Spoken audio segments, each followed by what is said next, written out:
இந்த மர்மமான மணி சத்தம் கேட்டா காட்டில் இருக்கிற எல்லா விலங்குகளும் நடுங்கும். ஆனா குட்டி குறுங்கு ராஜாவும் யானை ராமுவும் எது தேடி போனாங்க தெரியுமா? வாங்க பார்க்கலாம்.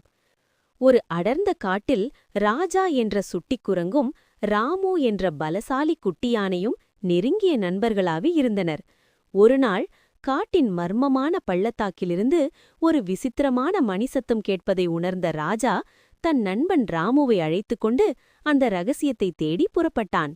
வழியில் பேசும் பாறைகளும் அடர்ந்த இருட்டும் அவர்களை பயமுறுத்தினாலும் ராஜாவின் புத்திசாலித்தனத்தாலும் ராமுவின் தைரியத்தாலும் அவர்கள் ஒரு ரகசிய குகரை அடைந்தனர். அங்கே ஒளிரும் ஒரு மாய தங்கமணியைக் கண்டு வியந்த அவர்கள் அதை ஒலித்தவுடன் குகை முழுவதும் சுவையான பழங்கள் கொட்டுவதைக் கண்டு ஆச்சரியப்பட்டனர். அது காட்டின் பசியை போக்கும் அதிசய மணி என்பதை உணர்ந்த இருவரும் அந்த ரகசியத்தை கண்டுபிடித்த சந்தோஷத்தில் காட்டிற்குள் பெருமையுடன் திரும்பினர்.